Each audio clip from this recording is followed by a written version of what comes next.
প্রথমে ভেবেছিলাম এই বিষয়টা নিয়ে কথা বলবো না খুব একটা, কারণ বিষয়টা না সত্যি। একে তো হচ্ছে মন খারাপের একটা বিষয় রয়েছে, আর তার ওপরে আরো একটা জিনিস যে হচ্ছে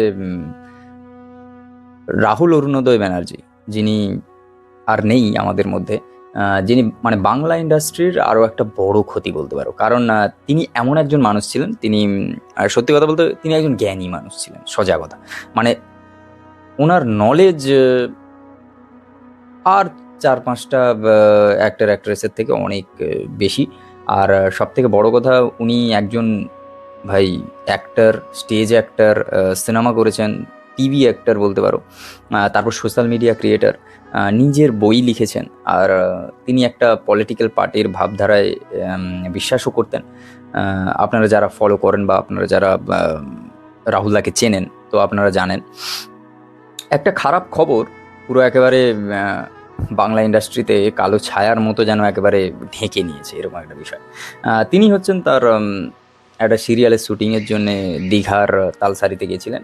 এবার তারপরে জলে নামতে গিয়ে কোনো কারণে তিনি হচ্ছে জলে তলিয়ে যান, আর তারপর তিনি মারা যান। আহ, দেখুন কতটা কি সত্যি বা কতটা কি আপনারাও যেখান থেকে জেনেছেন, আমিও বেশিরভাগ সেখান থেকে জেনেছি। এবার সত্যি কথা বলতে এখন প্রচুর মিডিয়া প্রচুর জিনিস নিজেদের মতো করে মন গড়া কাহিনী, মন গড়া গল্প বলছে। সেগুলোতে বিশ্বাস করবেন না। হ্যাঁ, ডিরেক্টর, যিনি সিরিয়ালের ডিরেক্টর, তিনিও কিন্তু সেখানে ছিলেন না। তিনি যা বলছেন তিনি তার মতো করেও বলেছেন। এবার যত দু একদিন না গেলে না সঠিক জিনিসটা খুব একটা কাছে আসবে কিনা সেটা একটা ভাববার বিষয়। আর তার ওপরে এই জিনিসটা নিয়ে সোশ্যাল মিডিয়ায় যেভাবে, প্লিজ এটা বন্ধ হওয়া উচিত। আপনারা কয়েকটা ভিউজের জন্য, আপনারা কয়েকটা মানে ডলার কামানোর জন্য যেভাবে ফেসবুকে লিখছেন, যেভাবে তার ছেলেকে, তার স্ত্রীকে যেভাবে টেনে নিয়ে এসে, যেভাবে ফটো সব কিছু ব্যবহার করে লিখছেন, আপনাদের বলি আপনার রুচিতে বাঁধে না আপনাদের। জিনিসটা খারাপ। হ্যাঁ, তিনি একজন পাবলিক ফিগার ছিলেন, অবশ্যই তাকে নিয়ে বলার সবার অধিকার আছে। তিনি একজন পাবলিক ফিগার, তিনি একজন অ্যাক্টর ছিলেন, তাকে নিয়ে বলার অধিকার আছে। কিন্তু তাকে নিয়ে এইভাবে জিনিসগুলো, মানে তার ছেলেকে নিয়ে এসে, তার যথেষ্ট সহজের বয়সটা যথেষ্ট কম, এবার তার ছবি ইউজ করে তাকে এইভাবে বলা, করা। দেখুন, এখন তো সোশ্যাল মিডিয়ায় পজিটিভিটি তো খুব কমই দেখা যায়, নেগেটিভিটিটা একদম পুরো ছেয়ে আছে।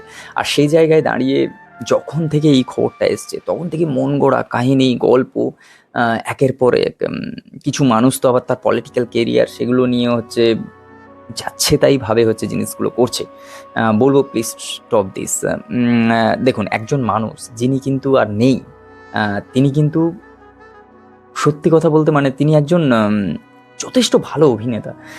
তার যদি একেবারে ফার্স্ট মুভি থেকে ধরুন না, কিংবা তিনি যেভাবে টিভিতে কাজ করতেন, বা রিসেন্টলি টিভিতে কাজ করতে করতে একেবারে নিজের ফ্লোর থেকেই তিনি হারিয়ে গেছেন বলতে গেলে। সেই জায়গা থেকে সেই মানুষটা এতদিন কাজ করে গেছে, এতদিন তার শিল্পী সত্তাকে আপনাদের সামনে তুলে ধরেছে। এবার সেই মানুষটা তার শেষকালে কি আশা করবে? তাকে একটু একটু ভালো জিনিস তো আশা করা উচিত, তাই নয় কি?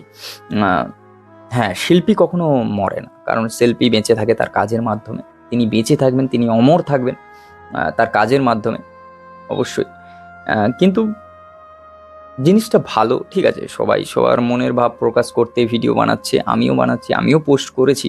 কিন্তু ব্যাপারটা ততটা পর্যন্ত ঠিকঠাক যতটা পর্যন্ত জিনিসটা খারাপ ওয়েতে না হয় আর কি।